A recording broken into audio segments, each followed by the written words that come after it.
Good morning, everyone. Morning, Kath. Well, good morning, Elaine. This is our special guest, Elaine Floyd, and we are so excited to have you here. Hey, Ron, you want to introduce Elaine? No, No? Oh, no, okay. just kidding. The mystery guest.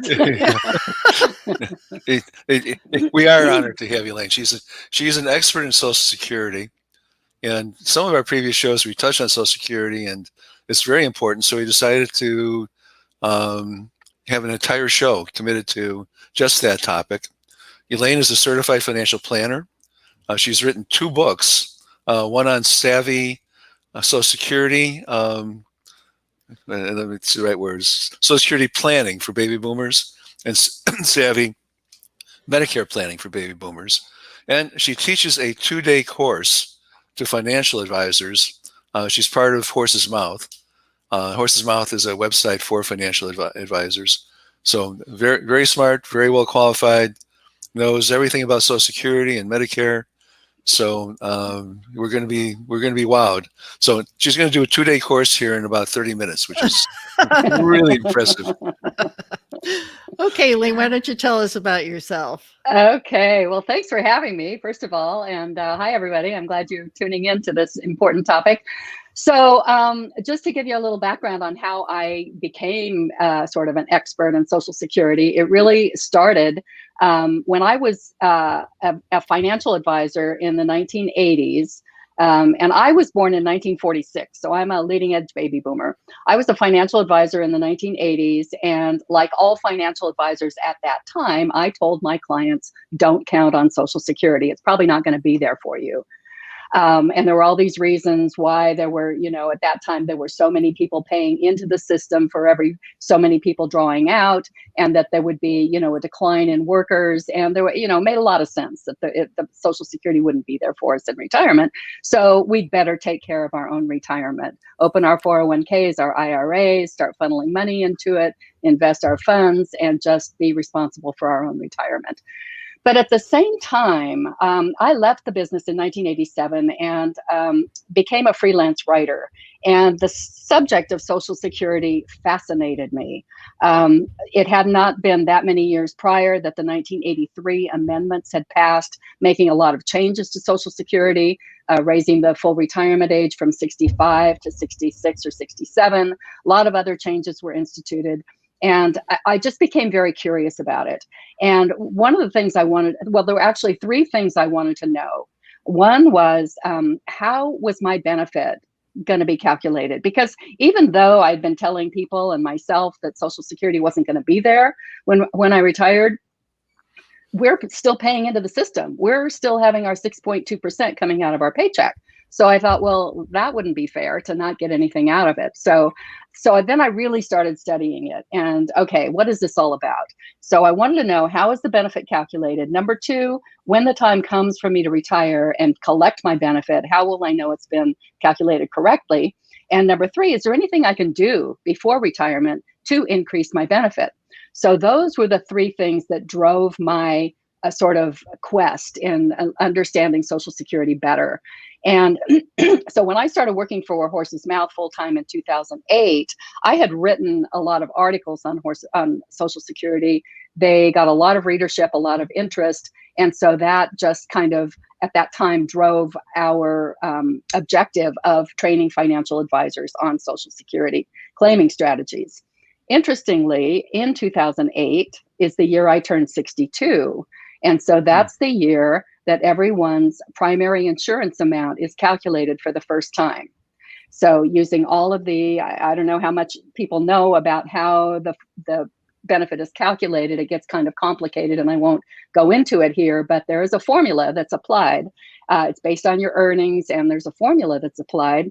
And so the calculation is done at age 62 using these indexing factors and these bend points. And so I calculated my benefit by hand, literally paper and pencil by hand. And then I transferred it to an Excel sheet. And then the next year, I updated it for my new earnings and the cost of living adjustment. And the year after that, I did it again. And the year after that, I did it again. So by the time I turned 70 4 years ago and claimed my benefit, it it turned out to be the exact amount that I had calculated on my Excel file. So that gave me a great deal of confidence in the system that it's working the way it's supposed to work. And it also really kind of reinforced all the things that I had done to sort of maximize my benefit, which is what I'm going to talk about today. Okay, Any great. questions before we go on?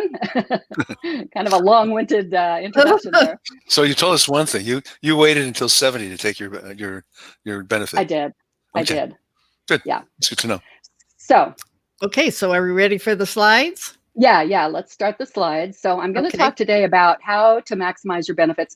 This presentation is largely geared to people who have not claimed yet. Although there are, if you have already claimed, there may be certain things you can do to rectify the situation if you would be interested. And also, after we're done with this part, then Ron and I are going to talk a little bit about Social Security solvency and the trust fund, because I know that's on a lot of people's minds today. Yeah. So how to maximize benefit. You can go to the next slide, Kathy. And maximization strategy number one is to understand your benefit. You know, that it starts there. You don't have to get out your worksheet and pencil or Excel file to do it. Next slide. You can go to. We knew that was going to happen. Hang on a second, folks. Oh no. Yeah, it did it again. Okay. I think you're clicking on something wrong, Kath. No. I'm just kidding. There we go. So you can go, the link is at the bottom of the slide there, ssa.gov/myaccount. If you have not opened an account yet at SSA, you should do so. Everybody should do so. Even if you're 30 years old, you should do so. No matter where you are in life, you should open an account at ssa.gov/myaccount. One reason is, and I hate to scare people, but there have been hacks. Where people will get a stolen Social Security number, they'll open an account under that stolen number, and that stolen number could be yours. So we recommend that everybody open an account at ssa.gov/myaccount. Can I add something in? I do have an account on that, but I also got an email that said that your Medicare account has been compromised, that I should go into it and click on this link, and I didn't do it. And then I went into my actual account. So there are also people that are trying to scam for you to go into thinking that you're going into the SSA account. So that's another thing. They're everywhere. The bad guys. Everywhere. The bad guys. Yeah. Thanks for that. One other thing I want to mention about this, if you have placed a freeze on your credit file, which a lot of people did when the Equifax databases were hacked a few years ago, you would need to lift that freeze, but it's a very simple process to do that. You just go lift the freeze, open the account, and then go back and place the freeze back on. So you open an account and then go to the next slide.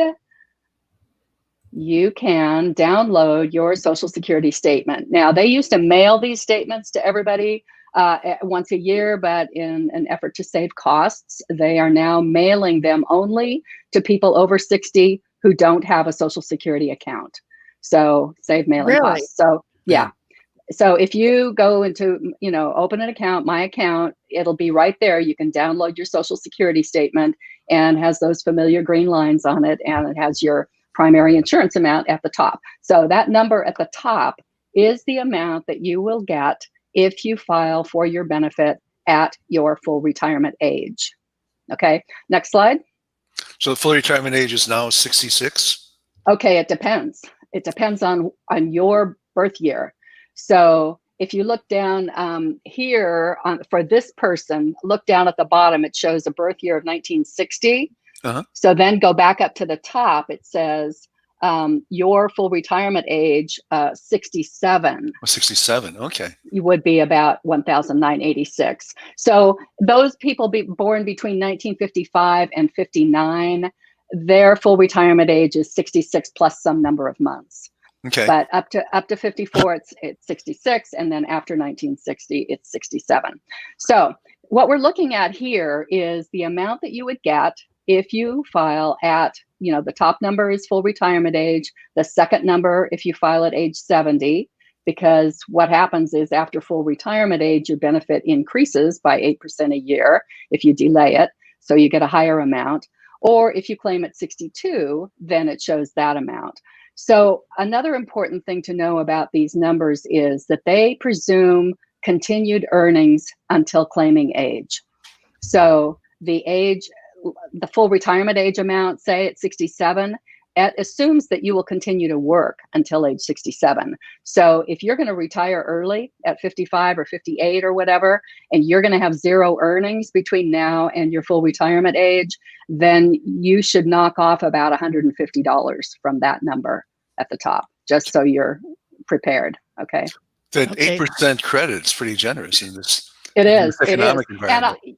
It is, exactly. And that's why we're so kind of adamant about having people claim at 70, because when the 8% credits were set, this was back in 1983. And Ron, Okay. you remember when interest rates were, Yeah, we could actually make money in 83. exactly. We can't make Double money digits anymore. back then. Yeah. So, yeah. So if they were setting those rates today, it would be much, much lower. So Sure. 8% is Yeah. a good deal today. Yeah. Yeah. So then you could just see on your statement if you were to apply for disability, or if you have family members, and then there's also Medicare. So, okay, let's move on to the next slide. And also, while you're looking at your statement, take a look at your earnings record. So this shows all of your Social Security covered earnings, all your Medicare taxed earnings, going back to whenever you started. Take a look and just see if it makes sense to you. I personally, I tell you, I've experienced almost every situation in Social Security, so I'm kind of like a good example for a lot of these things. But I got my statement one year; it showed a 0 for like 1994 or something, and I had been self-employed that year. I had filed, I think I'd filed for an extension on my taxes. Anyway, there was, for whatever reason, that my income didn't make it over to Social Security. But go to the next slide. I had that happen too, Elaine. Really. Did you really? Yeah. There was one year, I can't remember what year it was, but it wasn't 0, but it was a much lower amount than I had earned and paid taxes on. Yeah. So it's a simple matter to get it fixed, but if you're not looking. Well, yeah. And the other thing is you got to have first, the number one thing is to look for it, to identify it. And then hopefully you have the backup materials. I talked to somebody recently who had way lower reported earnings going back a couple of decades, and he didn't have anything. He didn't have anything to back it up. Boy. So, yeah. Wow. So that's really important consideration. So here's what you do. That's good. Yeah, here's what you do. The next slide. Yeah. Yep. We set up the problem, then we give you a solution. So right. Social Security publication 10081, you can just Google that and it'll come up. It's in PDF format and it tells you what to do. There's, like a couple of pages here that goes on to tell you what to do. And they say you have to do it within 3 years, but I've seen it. My case was like 6 years later and they still got it corrected. So they'll work with you on it. They want to help people. Great. Okay, ready for the next slide. So maximization strategy number 2, and a lot of people won't want to hear this, keep working. Yeah. So we just talked about. My doctor tells me it's a good thing to keep working, whether you need the money or not. Sure, absolutely. That's what I think too. Yeah. Well, yeah, because it keeps your mind sharper and it you don't get fat. Because you're moving around a lot. It's easy for you to say. Yeah. What?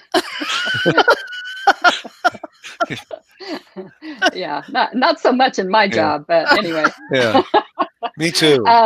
So we just saw how earnings tie into Social Security, and that is key. That's really key. And it seems like a lot of baby boomers are only now realizing that their benefit is based on how much they have earned during their lifetime. And so now we get a lot of questions. Well, what if I keep working? Can I increase my benefit if I keep working? And the answer is yes. Now, go to the next slide, please. How long can you keep working? You're going to do that? I mean, can you work until 80 and still get increased benefits? Yes. And, yes. But you do not claim until you're 80 then, or what do you? No, you claim while you're claiming. So we'll just take these bullets out of order and address the last one first, which is that your earnings record will continue to be updated as long as you work, even after you've started claiming. So again, I'm an example of this. I stayed home with my kids for a few years, had zeros on my earnings record. And so what they do is they take the highest 35 years of earnings. And if you don't have 35 years of earnings, say you only worked 30 years, they're going to fill in those 5 years with zeros. And so that reduces your average earnings. So if you have any zeros, so this part is for sure addressed to anybody who's watching, who has zeros on their record, who stayed home with their kids or for whatever reason didn't work. This is your chance to fill in those zeros by working, and you can pretty significantly raise your benefit by doing that. So I have zeros. You think that maybe that's where the term, boy, you're a real zero came from? I don't. Never heard it. Or the other way. I don't know. Go ahead. So then later earnings, just on the second bullet here, later earnings usually count for more than earlier earnings. Even if you had maximum earnings your whole life. So the maximum taxable wage base this year is $137,700. So it goes up every year. So back when Ron and I started working, it was around $7,500, right? So if you've earned the Social Security maximum every year since you started working, you can still, even those early earnings are going to be indexed. So those $7,500 will count today for more like maybe 100,000 or 105,000 on your earnings record after it's indexed.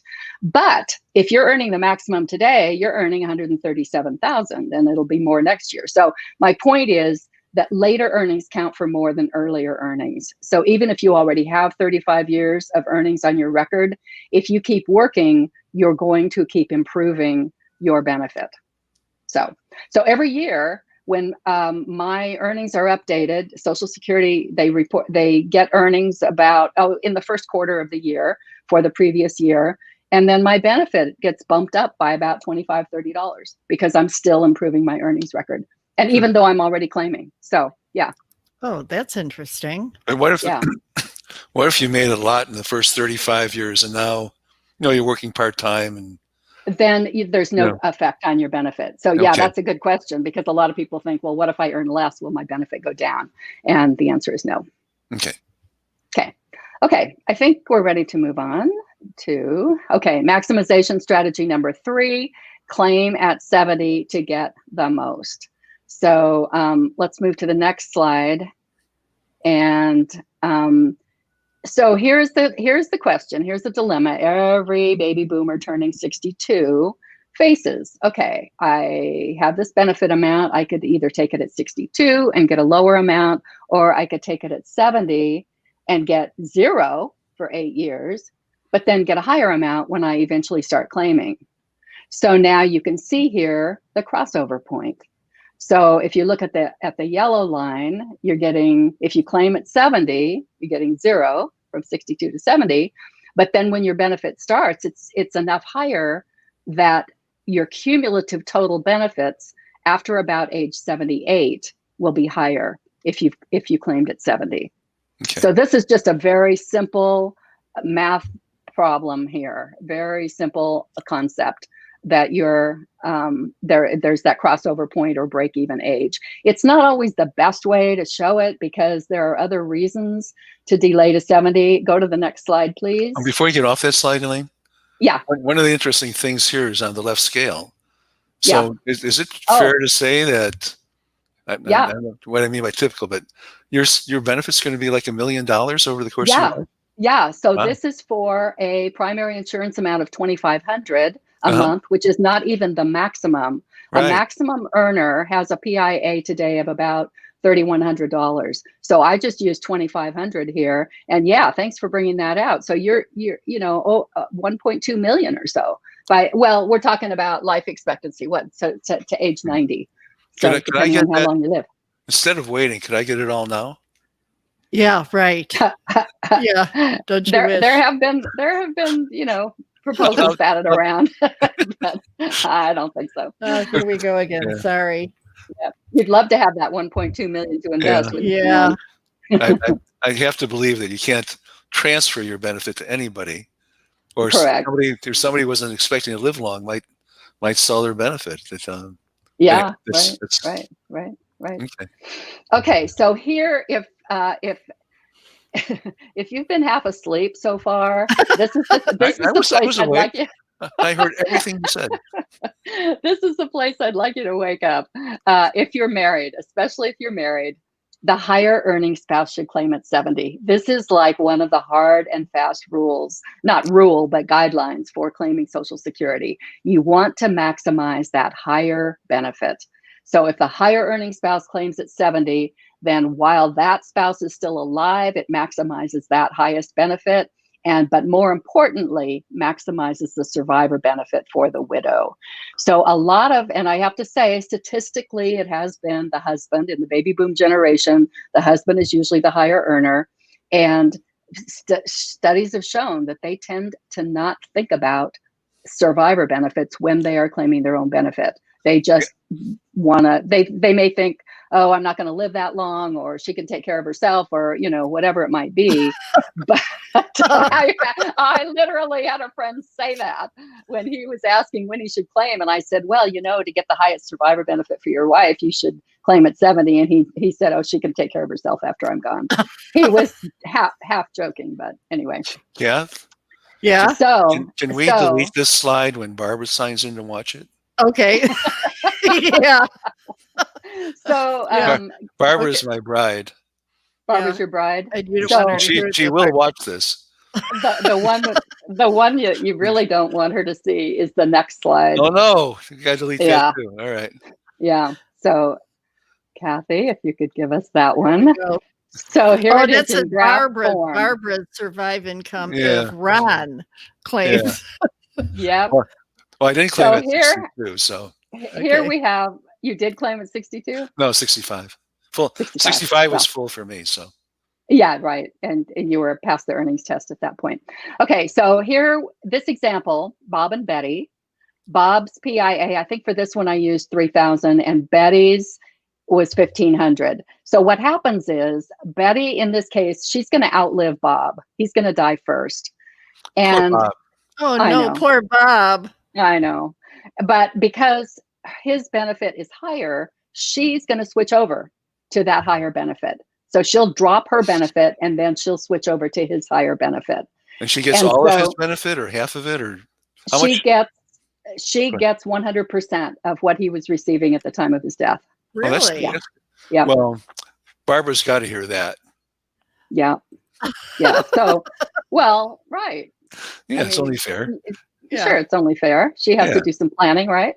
So anyway, in this case, you can see dramatic difference in the survivor's standard of living at the year after the husband dies. So that's like, if people get nothing else out of this show today, I hope they get this part, that the higher earning spouse claims at 70. Okay. I think move on. And strategy number 4 is to explore spousal and or survivor benefits. We run into so many people who didn't know that, for example, I have a lot of friends, divorced friends, who didn't know that they could right? Who didn't know that they could claim a benefit off of their ex-spouse's, or let's say they're divorced and the ex died. That was my case. So what happened to me, now I fell under the old rules. I was grandfathered, but what happened to me was when I turned full retirement age, when I turned 66, I was able to file for a divorced spouse benefit and get half of my ex-husband's primary insurance while I let my own benefit grow to age 70. And so, yes, they used to allow that. And then they realized, well, that's not really what spousal benefits are for. And only rich people were doing it because they had advisors who could tell them to do it. But that's what I did. So when I turned 66, I filed a restricted application for my divorced spouse benefit, started receiving about $1,100 a month. A year later, my ex-husband died, sadly for him. But not so sad for me, because I switched to a survivor benefit, bumped my benefit up to $2,200. Oh, And I received that until I turned 70 and turned on my own benefit, which was about $3,700 at the time. wow. So, Wow. yeah. So, Good for you. So everybody look into your past. So first of all, if you're married, see if half of your spouse's benefit is more than yours. So we've seen a lot of cases where the wife will go in and apply for her benefit. And so because he hasn't applied yet, she's not eligible yet for a survivor or spousal benefit. So she'll just go in and take her low retirement benefit, say. And sorry to preserve the stereotypes about the low earner and high earner, but that's just what we're seeing pretty much across the board with the baby boom generation. So she starts her lower benefit, and then he, a few years later, applies for his benefit, and his benefit is more than half of hers. Her benefit is less than half of his, I'll put it that way. And she never went back for her spousal benefit.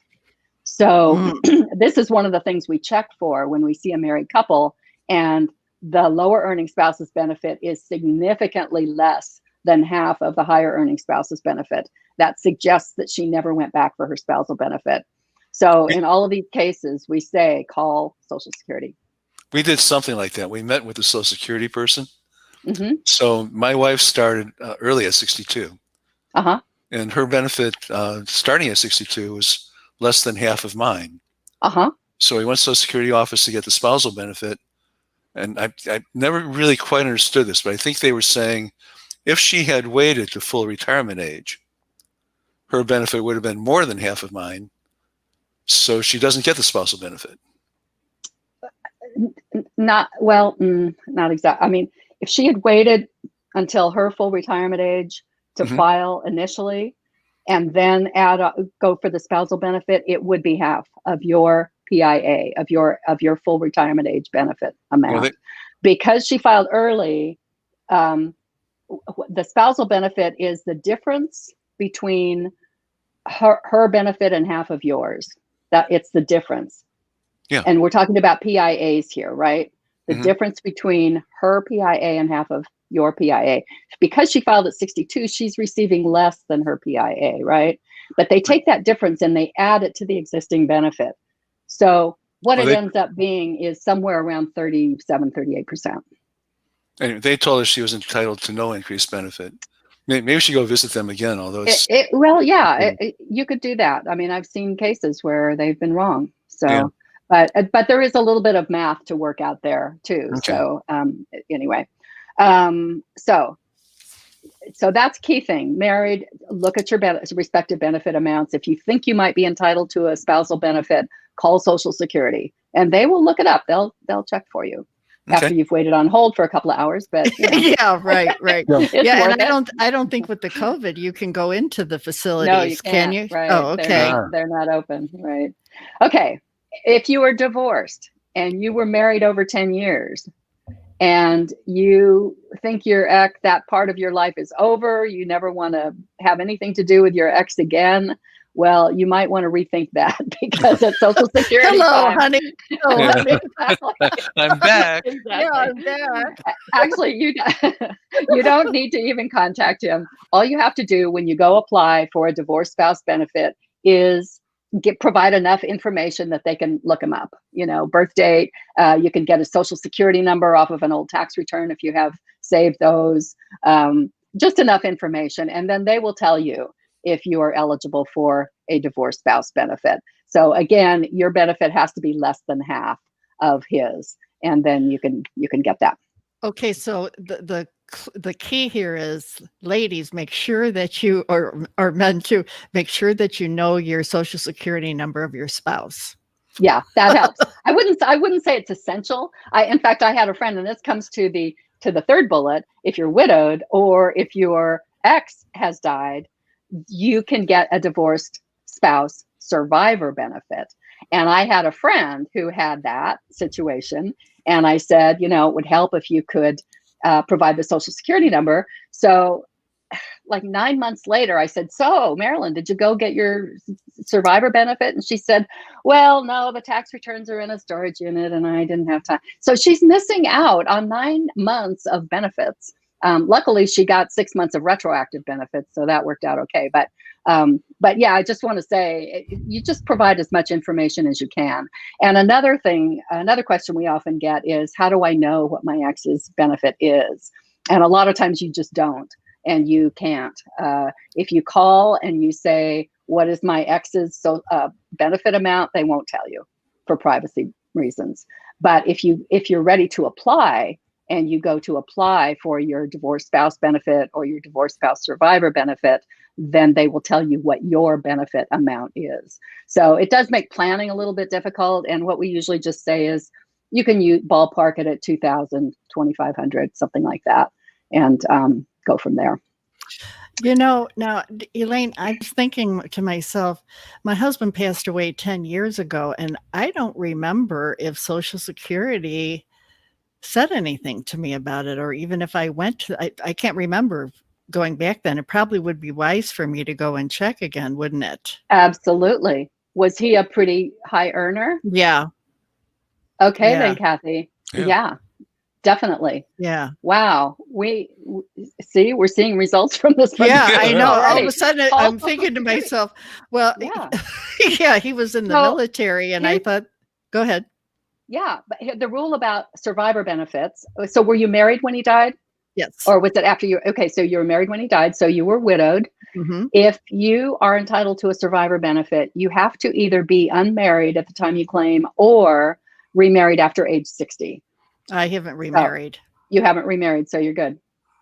We've had situations where one of the first cases we had, the woman, she was 57. She remarried at age 57, and then she learned about this rule, and she said divorce. She was going to divorce her husband, claim the benefit at 60. She said 60 is the earliest age you can get it, and then remarry. Yeah. Yeah. Geez. I mean, people do things like that, but Yeah. Let your conscience be your guide there. But yeah, Kathy, for sure, check and see if you're entitled to a survivor benefit there. Yeah. Okay. So are we ready for the next for Social Security 2 slides, Ron? Yeah. Okay. So I want to tie today into some of our previous episodes. In our very second episode, we talked about the threats to the economy and the stock market, and we talked about what is owed for Social Security. And to put it in perspective, gross domestic product, GDP, is $21 trillion. So that's what the U.S. economy produces every year. The U.S. debt is $27 trillion, which is problematic. I mean, when you owe more than you make each year, that's probably not a good thing. But if you look at the emerging liability from Social Security, and what that really means is it takes all of the future benefit payments, subtracts from that what people are going to pay in. What you're left with is $29 trillion that somehow, over the next 100 years or whatever, we're going to need to figure out who's going to pay for it. So sort of $29 trillion that is the Social Security. The Medicare projected unfunded liability is $47 trillion. So these are serious liabilities that people who write about this call off-balance sheet liabilities. This is our promise to ourselves. We've basically promised this to not just current recipients, but to our children and our grandchildren. And the concern right now is, I'm going to use these words broke, but I get a lot of pushback. Medicare is sort of going to run out of money in 2026, 6 years from now. And when I say hospital, that's part A, the hospital, right? Yeah, I think so. Yeah. By the way, I was thinking about saying this today, and I have my notes about where I got this data, but I couldn't tell you now where I got it, but I think it's reliable data. So we 2026 is a critical year, and people who I say this to say, well, the government's already printed $7 trillion. Let's print another 47 trillion. A few more. We're done. What's your problem? So I don't think we can just print unlimited amount, although modern monetary theory says we can, which is another whole issue about a crazy monetary theory.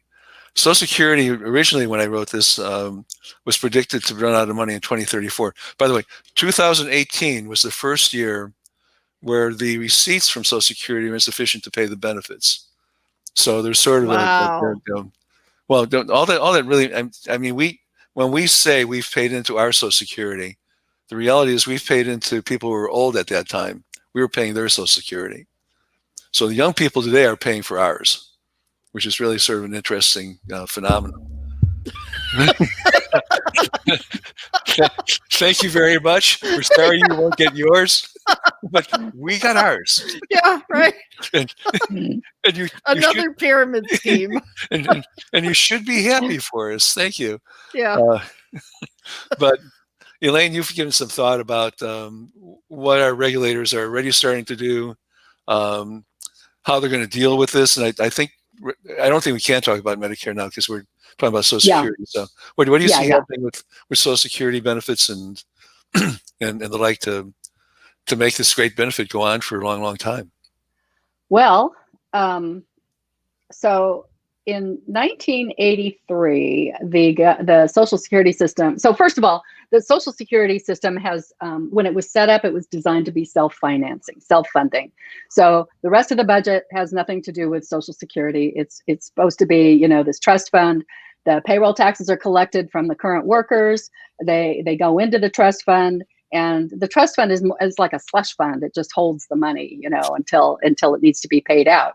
So in the beginning, it was pretty even. It would come in, it would flow out, come in, flow out, come in, flow out. In 83, it came close to zero. It never built up very much. It's only been recently that the trust fund has risen to be. It's close to $3 trillion now, as high as it's ever been. But in 1983, the system came very close to not being able to pay benefits out of current receipts. And so they passed these amendments, right? Because they were under the gun, basically. If some amendments weren't passed to shore up the system, people were not going to get their checks. So my point here is that under current projections, the trust fund is not expected to run dry until 2034.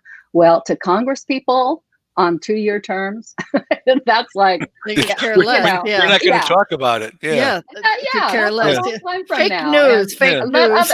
Let other people deal with it.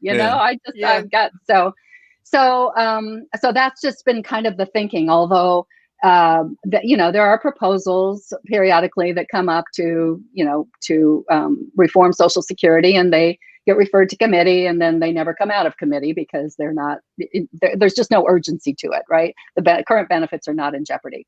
Well, Congressman Larson, Democrat from Connecticut, has for a few years now proposed what he calls the Social Security 2100 Act. And what this act does is it provides several different provisions that will shore up the system. So usually when we talk about it, we say, okay, either taxes will have to be raised or benefits will have to be cut, right? That's the math of it, right? One or some combination of that. So basically, and so everybody says, well, somebody's going to get hurt here. But this proposal, it's pretty well crafted in that it actually raises everybody's benefit a little bit. It changes the cost of living adjustment. So it's based on a basket of services and goods that the elderly buy as opposed to, younger people. And that would raise the cost of living adjustment a little bit. It would raise taxes a little bit. The people who pay taxes on their Social Security benefits, it would have more people pay taxes. It would raise the payroll tax rate, but gradually over time. So right now it's 12.4, it would go up to 14.2, but gradually over time. It would also assess the Social Security tax, that 6.2%. Right now it goes up to $137,700. It would create this donut hole where after 400,000, if you earn more than 400,000, then you'd pay the 6.2 on the 400. So when you take all this together, you put all of these reform proposals together, it restores solvency to the system over the 75-year time horizon. It's a very good package, and it's just really a matter of time of whether it ever comes up to the floor for a vote, and if it gets passed. Well, that's reassuring. It's good to know there's a plan, Yeah. and Yeah. that it would work. Yeah. How soon do they need to pass the plan for it to work? Can you wait until 2034? Or? I don't know. I don't know. I don't know. Okay. I don't know. Well, I'm reading now too that they're saying the 2034 date has now been moved up because of COVID. Yes, Yeah. because So this year, the economic weakness this year, there's collecting less payroll taxes. taxes. Yeah. Good. So the second point I just wanted to share with our audience is on our other show, episode 9, we talked about baby boomer lifestyles. I got a lot of nice feedback. Actually, Elaine, Chris Holman did an interview with me about pretty much about this show. So there's been a lot of talk about the retirement crisis. And what we did in this show was we identified where the retirement crisis really is. And 75% of our 78 million baby boomers have saved less than $300,000. That's 55 million people. Less than 150,000. I misspoke. Right. So they're going to be. So they're living off of Social Security. They're living off Social Security, exactly. 55 million. That's where the retirement crisis is. The remaining 23 million people, they should be okay. But then we said in the budget, what Kathy already said, they're going to get maybe $1,500 a month from Social Security. The little bit of savings they had, maybe we'll put in another $400. So they're living on $1,900 a month. And if we were going to budget for them, we would say, the number one requirement for, a fairly nice living is you need to have housing. So $700 a month is probably what you've got to. Where would you find $700 a month for housing? Wow, that's cheap. Well, as we said in the show, there are certain cities. Yeah. Where average rentals are that low, surprisingly. Yeah. Phoenix is not one of those. Yeah, right. That's where I'm at, folks. Yeah. Yeah. But you can do other things. You can find a roommate. But anyway, that's a situation that, 75% of our fellow baby boomers are in. So Social Security is very important to them. I just wanted to point that out. I've heard a lot of people say, well, people who are underprepared, undersaved, and they just say, well, I'll just lower my standard of living. I'll just cut my expenses. I don't need a lot to live on. I'll just keep lowering my expenses. But here's the worry, and you mentioned it, Medicare. Those healthcare costs are going to keep going up, and people may be able to skimp on housing, take in roommates, cut their food budget, whatever, all those things. But for healthcare, those Medicare Part B premiums are going to keep going up. If they want supplemental insurance, they're going to keep going up. And then just the out of pocket for dental work, things like that. Yeah. Sorry to be doom and gloom. No. We did cover that in the show. So I'm glad you brought that up. So it seems that those 55 million not so rich people will probably qualify for Medicaid. And I know a lot of people have their pride and they don't want to, file for it, but it's there. Yeah. And I think if you get there, you will be extremely grateful that you've got it. Yeah. Because you can get a lot of things with Medicaid. You can get housing and a lot of supplemental things and free prescriptions. And it's almost like, I'm not even going to say it because I'll get in trouble. So never mind.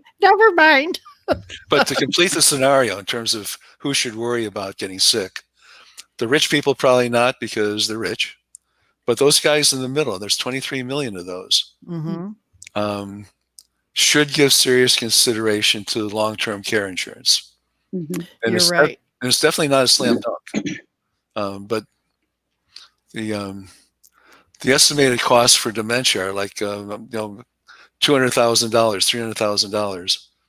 And the other thing, and the gee whiz thing we did, the odds of a married couple living to age 80 without requiring long-term care is like 20%. 80% likely. Really? 80% likelihood at least one of those people will require long-term care. And that's the statistics. Wow.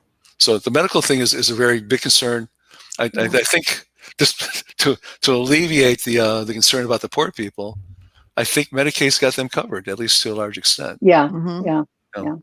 So anyway, But you have to declare all your assets, and so there's quite Yeah, a bit. you have to that spend go down. through. no, Yeah. It can't have more than what, $2,000 or something.